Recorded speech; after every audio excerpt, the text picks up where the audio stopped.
महासंग्राम महासंग्राम। नमस्कार, मैं दीक्षा कुलश्रेष्ठ। आप देख रहे हैं इंडिया हाईएस्ट न्यूज चैनल। जुड़े रहिए आज की ताजा खबरों के साथ। Samajwadi party RLD, Samajwadi party RLD, हमारी आन बान शान श्री अखिलेश यादव जिंदाबाद। जयंत चौधरी अखिलेश भैया, अखिलेश भैया जयंत चौधरी, अखिलेश भैया जयंत चौधरी, अखिलेश यादव, समाजवादी पार्टी आरएलडी, अखिलेश यादव, अखिलेश भैया जिंदाबाद, अखिलेश भैया जिंदाबाद, अखिलेश भैया जिंदाबाद,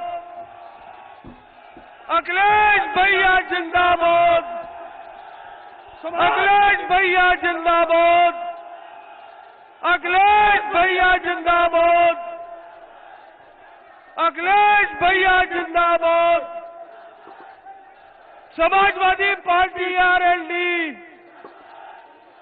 Samajwadi party RLD, Samajwadi party RLD, Samajwadi party RLD, Akhilesh भैया जिंदाबाद,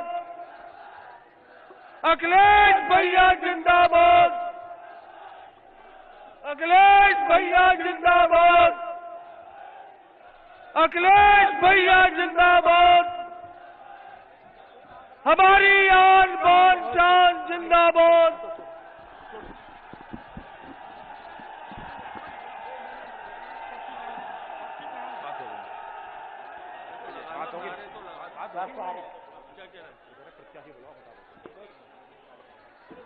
आज आपके बीच में समाजवादी पार्टी के राष्ट्रीय अध्यक्ष, किसानों के, मजदूरों के, युवाओं के, नौजवानों के, दलितों के, पिछड़ों के, अगड़ों के मसीहा, उत्तर प्रदेश के भावी मुख्यमंत्री आपके बीच में आ चुके हैं। जोरदार तालियों के साथ स्वागत किया जाए। साथियों, मित्रों,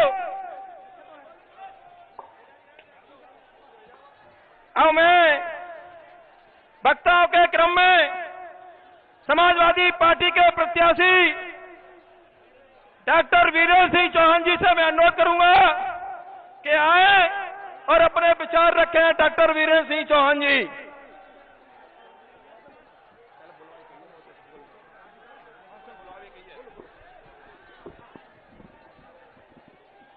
बहुत बहुत धन्यवाद।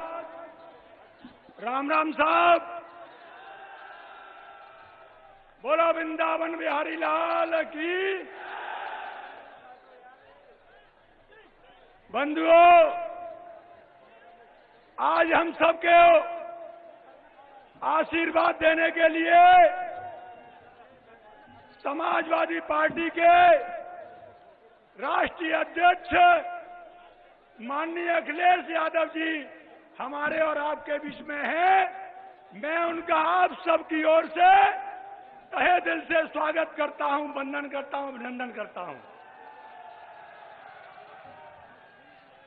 बंधुओं, आज के इस चुनावी संवाद की अध्यक्षता हमारे पंडित ओम प्रकाश शर्मा जी कर रहे। मैं उनको आदरणीय अध्यक्ष जी को प्रणाम करता हूं। मंच पर आसीन सभी नेताओं को प्रणाम करता हूं और प्रणाम करता हूं आज जो सामने बैठे हो, जितने सामने बैठे हो, जो एमएलए और एमपी को बनाने वाले मेरे सरदारों, मैं आपके चरणों में नमन करता हूं, वंदन करता हूं, अभिनंदन करता हूं। बंधुओं,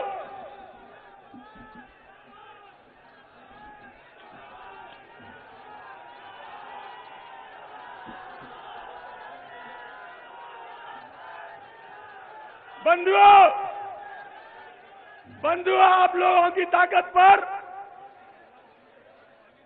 समाजवादी पार्टी के मुखिया, राष्ट्रीय अध्यक्ष जी और राष्ट्रीय लोकदल के अध्यक्ष माननीय जयंत चौधरी जी और महान दल के अध्यक्ष केशव देव मौर्य, इन सबके आशीर्वाद से मुझे आज आपके बीच में अत्तापुर विधानसभा से प्रत्याशी बनाने का काम किया है और आप लोगों का मुझे आशीर्वाद चाहिए।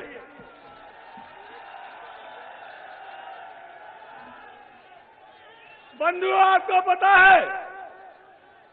पता है कि ये अत्तापुर विधानसभा एक ऐसी विधानसभा है कि एक दल ने अत्तापुर विधानसभा के लोगों पे भरोसा नहीं किया और आज देखिए इस गठबंधन के नेताओं ने आपके अत्तापुर विधानसभा के आपके बेटे पर, आपके भाई पर, आपके भतीजे पर विश्वास जताने का काम किया है और आपको वीरेंद्र चौहान को, आपके बेटे को प्रत्याशी बनाने का काम किया है।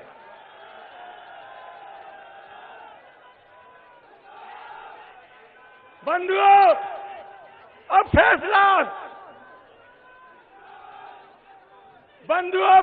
आपके हाथ में है। फैसला आपके हाथ में है कि अपने बेटे को, अपने भाई को और अपने भतीजे को आशीर्वाद देने का समय आ गया है और भगौड़ों को ऐसा भगा देना कि वो आगरा से बाहर का रास्ता दिखाई दे जाए। बंधुओं, मैं ज्यादा बड़ी बात नहीं कहता।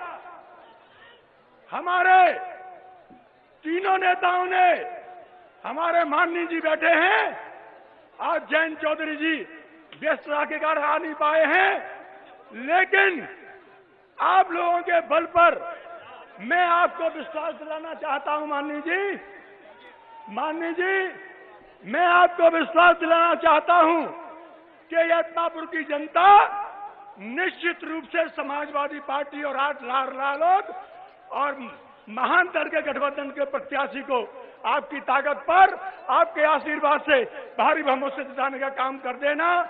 ऐसा निराश मत करना किसी को। और मैं आपको विश्वास दिलाता हूं कि आपका ये बेटा आपके मान और सम्मान में किसी तरह की कमी नहीं आने देगा। मैं आपको विश्वास दिलाता हूं। और मैं आपसे एक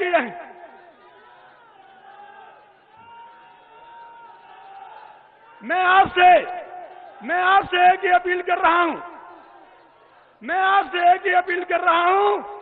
मैं आपसे झोली फैला के मैं वोट मांग रहा हूं। इस झोली को खाली मत छोड़ना मेरे सम्मान के बुजुर्गों, नौजवान साथियों। इन्हीं शब्दों के साथ बाकी का समय मेरे समाजवादी पार्टी के मेरे मुखिया और मेरे हम सब के नेता माननीय अखिलेश यादव जी हमें आपको संबोधित करेंगे। मैं निवेदन करूंगा माननीय राष्ट्रीय अध्यक्ष जी से कि हम सबको अपना आशीर्वाद आप देंगे। आपके तीनों के आशीर्वाद से यहाँ की जनता हिमालय पर्वत की जो माउंट एवरेस्ट की चोटी पे भी चढ़ने को तैयार है। आप तीनों का आशीर्वाद होगा, सब चढ़ जाएंगे। बहुत बहुत धन्यवाद। बहुत बहुत धन्यवाद। मित्रों, कल शाम को 4 बजे माननीय राष्ट्रीय अध्यक्ष जी द्वारा कार्यक्रम तय किया गया कि अत्तापुर में जनसभा करूंगा। बहुत बहुत बधाई देना चाहता हूं कि 20 घंटे की तैयारी में आपने रिकॉर्ड तोड़ के रख दिया है। बहुत बहुत बधाई के पात्र हैं आप।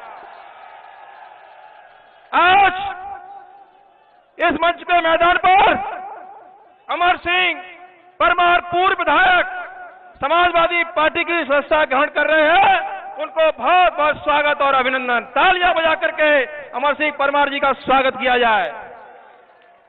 इनके बेटे अनिल परमार भी आज समाजवादी पार्टी में शामिल हो रहे हैं। इनके आने से निश्चित रूप से आगरा में समाजवादी पार्टी मजबूत होगी। आदरणीय राष्ट्रीय अध्यक्ष जी के बाद समय की कमी है और मंच पर आसीन डॉक्टर वीरेंद्र सिंह चौहान, अमर सिंह परमार जी, राम साह यादव जी, नरेंद्र बघेल जी, आदरणीय जिलाध्यक्ष जितेंद्र वर्मा जी, शहर अध्यक्ष भाजी निसार जी, आदरणीय श्री केदार सिंह चौहान जी, राजा बेटी बघेल जी, श्री हजारीलाल यादव जी और आदरणीय तुलसीराम यादव जी, कप्तान सिंह चाहर जी, परिहार साहब और आजाद सिंह और पिंटू, राजपाल यादव, दिनेश राठौर जी और तमाम हमारे साथीगण, इसमें हमारे विवेक यादव जी, शिवराम यादव, रिंकू यादव, जेपी यादव और चौधरी धर्मेंद्र सिंह और राजपाल बाबा अशोक यादव, सभी का बहुत बहुत स्वागत है। जोरदार तालियों के साथ इनका स्वागत किया जाए। अब इसी क्रम में मैं चौधरी सोनवीर और ओमवीर का भी बहुत बहुत स्वागत है। बीके चौधरी साहब का भी बहुत बहुत स्वागत है। विष्णु प्रधान जी का बहुत बहुत स्वागत है। विष्णु प्रधान जी अगर हो तो आ जाए। विष्णु प्रधान जी बहुत बहुत स्वागत है। आपका नाम पहले बोल गया, आने दीजिए दरोगा जी, आने दीजिए विष्णु प्रधान जी को।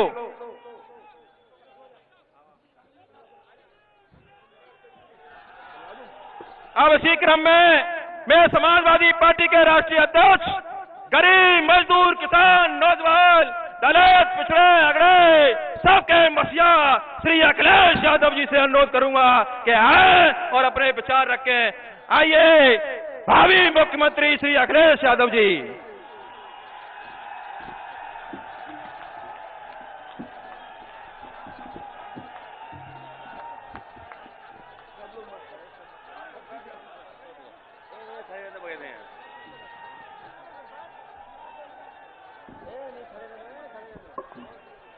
स्वागत होगा भी, स्वागत होगा, रखे रहिए, स्वागत करेंगे भी, स्वागत होगा।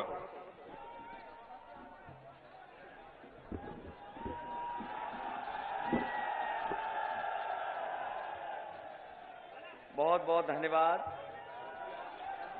यहां पर मंच पर समाजवादी पार्टी और आरएलडी के हमारे गठबंधन के प्रत्याशी डॉक्टर वीरेंद्र चौहान जी,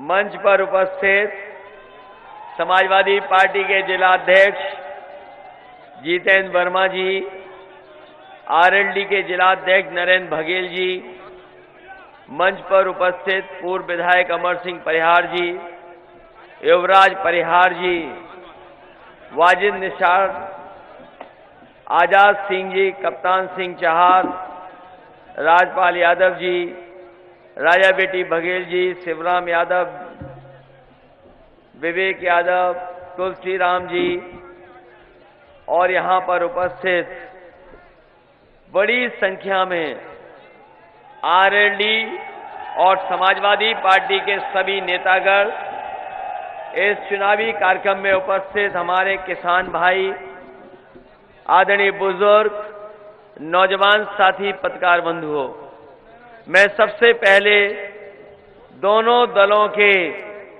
आए हुए सभी लोगों का बहुत बहुत धन्यवाद और आभार प्रकट करना चाहता हूं। हम लोग लगातार आगरा और मथुरा और पहले चरण के चुनाव में, जिसमें मुजफ्फरनगर से लेकर के मेरठ, हापुड़, बागपत, बुलंदशहर, लगातार हम लोगों ने कार्यक्रम किए और उन कार्यक्रमों में आरएलडी के राष्ट्रीय अध्यक्ष जयंत चौधरी जी और हम दोनों ने मिलकर के कार्यक्रम किए।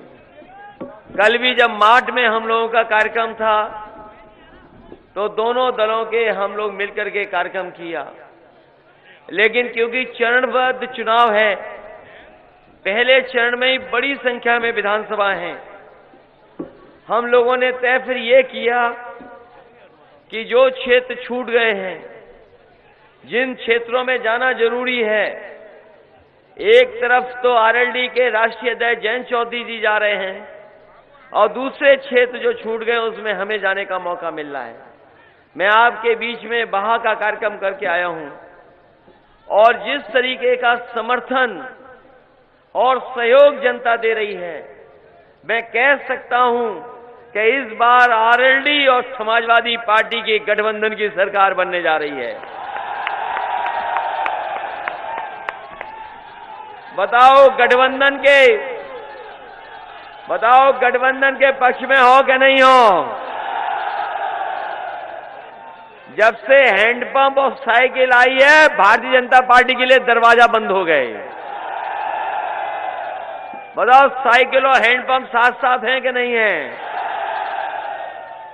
इसलिए मैं कहना चाहता हूं कि ये चुनाव उत्तर प्रदेश के भविष्य के साथ साथ देश के लोकतंत्र को बचाने का भी चुनाव है। ये देश बड़ी मुश्किलों से न जाने कितने लोगों के शहीद होने के बाद लोगों ने जान निछावर कर दी, उसके बाद हमारा देश आजाद हुआ। और ये बात मैं इसलिए कह रहा हूं कि भारतीय जनता पार्टी के लोग अगर दोबारा सत्ता में आ गए तो जो बाबा साहब भीमराव अम्बेडकर जी ने संविधान दिया था, उस संविधान को भी खत्म कर देंगे। इसलिए उत्तर प्रदेश के भविष्य का चुनाव है, लोकतंत्र को बचाने का चुनाव है और बाबा साहब का दिया हुआ संविधान, उसको बचाने का चुनाव है। 4.5 साल और लगभग 5 साल गुजर गए। बताओ क्या विकास हुआ? ये सबसे बड़ा सवाल है। जिन लोगों को जनता ने समर्थन दिया, जिन लोगों को जनता ने समर्थन दिया कि हमारे किसानों की आय दोगुनी हो जाएगी, यहां जितने लोग मौजूद हैं ये किसान बैठे हैं और किसान के बेटे खड़े हैं। बताओ आपका क्या भविष्य बना है? क्या किसी किसान की आय दोगुनी हो गई? जो आप पैदावार कर रहे हो, क्या उस पैदावार की सही कीमत मिल गई? ना आय दोगुनी हुई। और अगर हिसाब किताब लगाओगे तो हर एक की कमाई आधी हो गई। और जो महंगाई बढ़ी है, आज अगर महंगाई का हिसाब किताब लगा लो तो लगातार महंगाई बढ़ रही है। डीजल पेट्रोल महंगा हो गया कि नहीं हो गया? और किसी किसान को खाद नहीं मिली। बताओ खाद मिली कि नहीं मिली? और अगर खाद लेकर के भी आए होगे तो बताओ खाद की बोरी में से चोरी हो गई कि नहीं चोरी हो गई? मैं कभी कभी सोचता हूं कि भारतीय जनता पार्टी को ये बोरी की चोरी कहां से आई है, कहां से ये बोरी की चोरी सीखे हैं। न जाने कहां से बोरी की चोरी सीख गए। जो कभी डीएपी 1200 की थी, बताओ अब कितने में खरीद रहे हो? 1800, 2000 पहुंच गई। और जो यूरिया थी 300 रुपए की, वो अब बताओ कितनी पहुंच गई। अब भी लगता है कि अच्छे दिन आएंगे। और यही भारतीय जनता पार्टी के लोग कहते थे कि हवाई चप्पल में बैठने वाले हवाई जहाज में बैठेंगे। और जब से डीजल पेट्रोल महंगा हुआ है, हमारे गरीबों की गाड़ी, ट्रैक्टर और नौजवानों की मोटरसाइकिल नहीं चल पा रही है।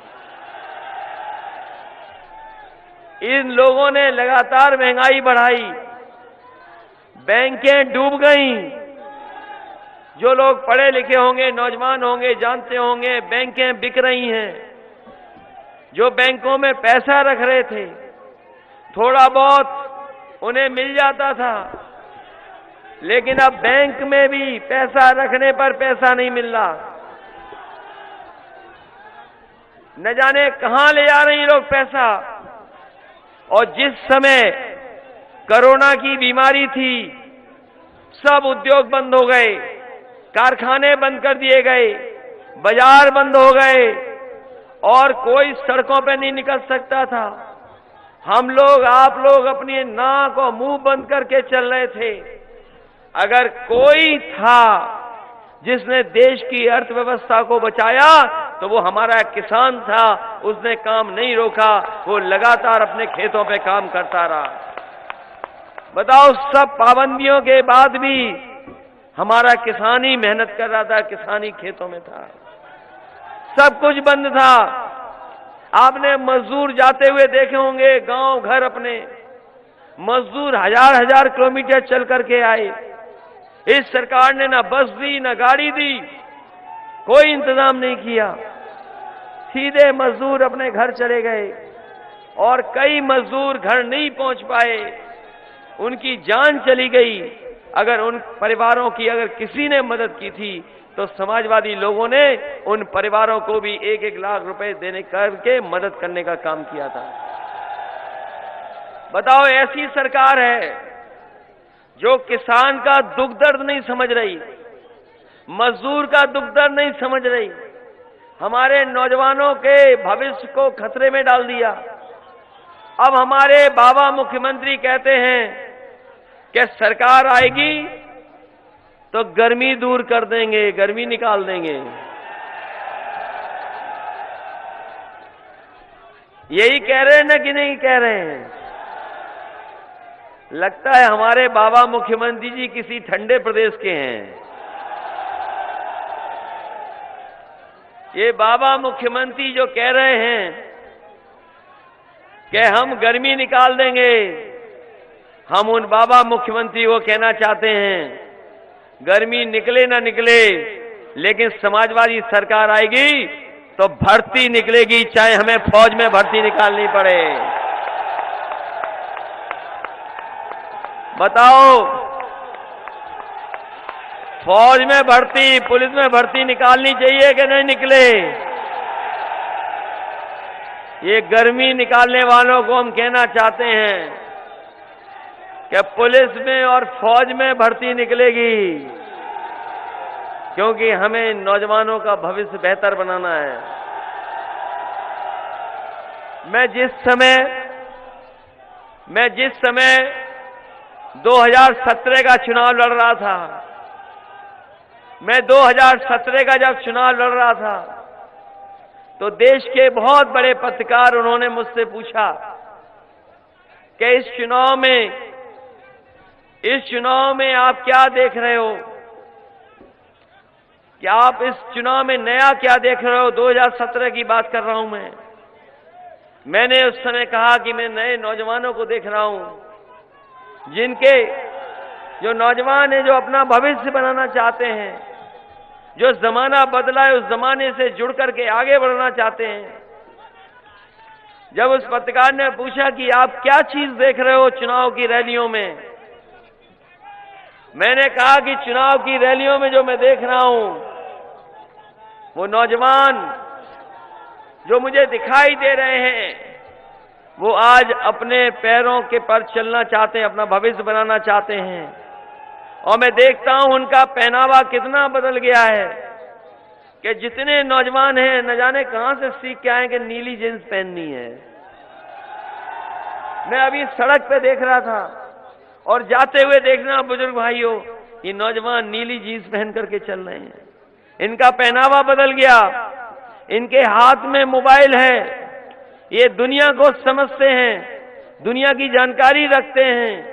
शायद ये 10-15 साल पहले जमाना नहीं था। तो मैंने 2017 में कहा था कि नए लोग देश को बनाना चाहते हैं, समाज को बनाना चाहते हैं और कुछ कर गुजरना चाहते हैं, अपनी मेहनत से अपने सपनों को पूरा करना चाहते हैं। लेकिन भारतीय जनता पार्टी ने, आप हिसाब किताब लगा लो, जब से आए हैं तब से नौजवानों के भविष्य में अंधकार डालने का काम किया है। और ये बात मैं इसलिए कह रहा हूं कि 2017 में नोटबंदी की थी, याद है कि नहीं याद है? और उस समय में भी आया था, उससे हमारी दूसरी प्रत्याशी चुनाव लड़ रही थी। यही लड़ रही थी। मुझे याद है कि उस समय ये चुनाव लड़ रही थी और मैंने उस समय भी कहा था सभा में कि हमारा रुपया काला सफेद नहीं होता, हमारा लेन देन काला सफेद होता है। बताओ, रुपया बंद होने से क्या काला बाजारी भ्रष्टाचार खत्म हो गया? बताओ, बीजेपी ने यही तो कहा था कि नोटबंदी हो जाएगी तो भ्रष्टाचार खत्म हो जाएगा, नोटबंदी हो जाएगी तो काला धन वापस आ जाएगा, नोटबंदी होगी तो आतंकवाद खत्म हो जाएगा। बताओ, कितना भ्रष्टाचार खत्म हुआ? जब पुलिस पर 100 नंबर था, जब पुलिस 100 नंबर था, तब तो पुलिस ठीक थी, लेकिन जब से पुलिस का नंबर भी 112 कर दिया, पुलिस को भी पूरा कबाड़ा कर दिया बाबा जी ने। बताओ, कबाड़ा हो गया कि नहीं हो गया? और ये क्षेत्र तो आलू का क्षेत्र है। कोई खेत ऐसा नहीं जिसमें आलू ना रखा जाता हो। है आलू का क्षेत्र के नहीं है। और याद करो, जब सरकार बनी थी इन्हीं बाबा मुख्यमंत्री की, तो इन्होंने कहा था कि चाहे हमें सरकार से आलू खरीदना पड़े, हम आलू खरीदेंगे। बताओ, किसी का सरकारी आलू खरीदा गया हो तो बता दो। और हम समाजवादी लोगों ने आलू ले जाकर के मुख्यमंत्री के आवास में फेंक दिया। जिसको भेजा था किसान को, वो मुख्यमंत्री का आवास भूल गया, तो न केवल उसने आवास में डाला, वो गवर्नर साहब के यहां भी आलू डाल के आ गया था। उसे दिखाई दिया कि ये बड़ा घर है, बड़ा बंगला है, शायद यही मुख्यमंत्री रहते होंगे। आलू वहां भी फेंक दिया, और इसलिए फेंक करके आए थे कि कम से कम मुख्यमंत्री समझ लें कि आलू का किसान, हमारा काश्तकार, हमारा कारोबार करने वाले की ये सरकार सुध ले। लेकिन अभी भी आलू को लेकर के कोई बड़ा फैसला सरकार नहीं कर पाई। मुझे बताया मंच पे कि बीजेपी के आए थे, तो उन्होंने क्या कहा था कि कोई कारखाना लगाएंगे, हैं? ये भारतीय जनता पार्टी के बड़े बड़े नेता आए थे। वो ये कह रहे थे कि पोटैटो का प्रोसेसिंग प्लांट लगाएंगे। हमें तो लगता है इस क्षेत्र में तो लगाए ना, बीजेपी वालों ने अपने घर में प्रोसेसिंग प्लांट लगा लिया है। इसलिए जब कभी आलू सड़े तो ट्रैक्टर में भरना और उनके घर पे भेज देना जाकर के।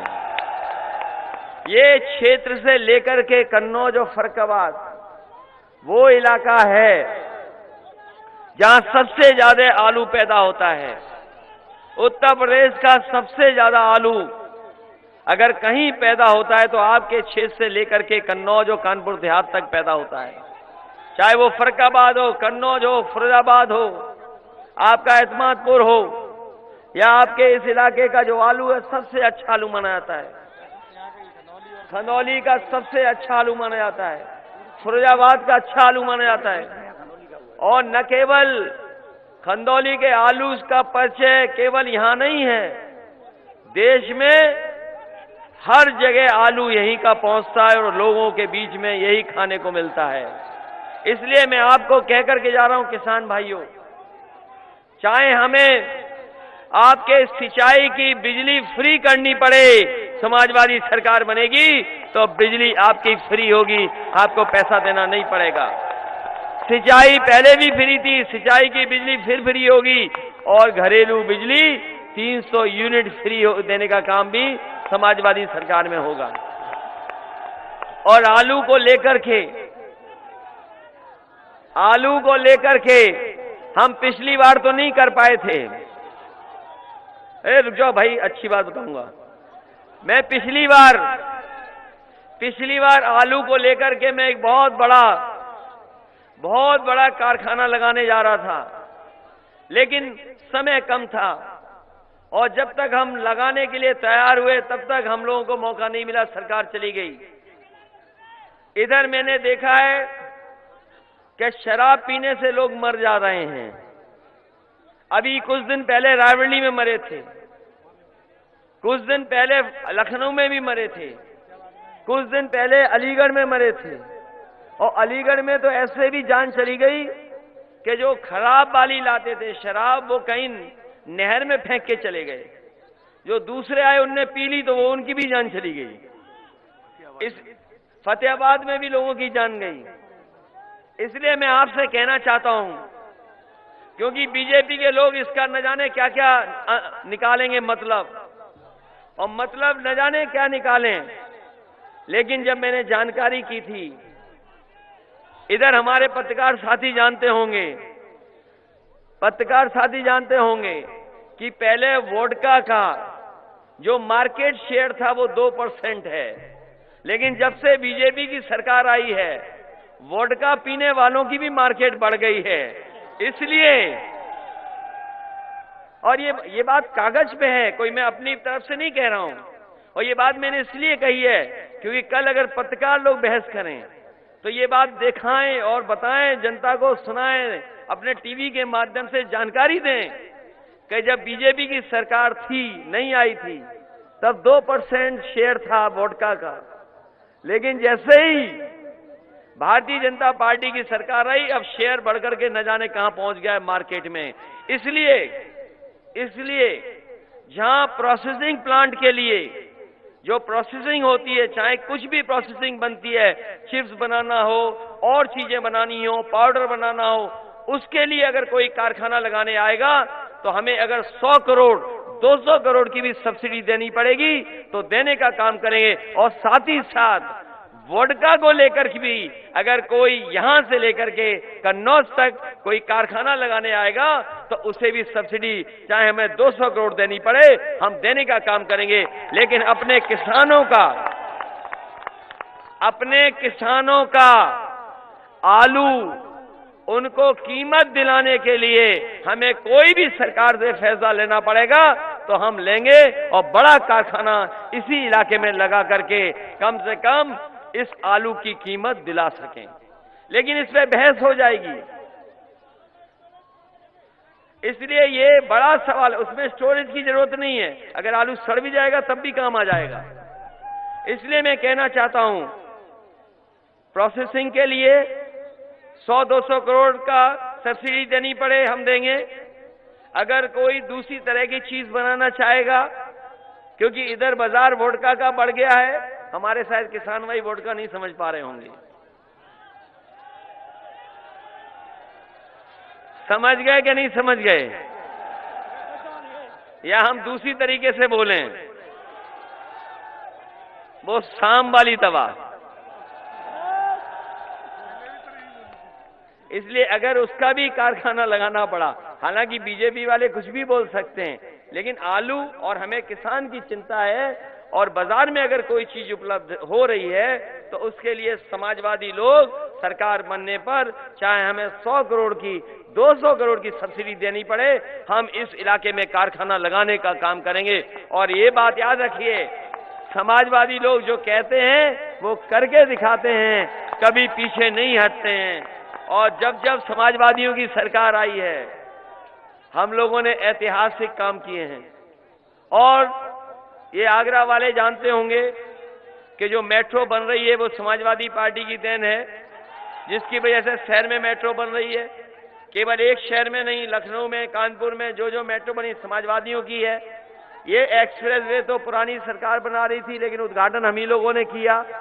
और इसके आगे वाली जो सड़क अगर किसी ने बनाई तो समाजवादियों ने बनाई, और पहली बार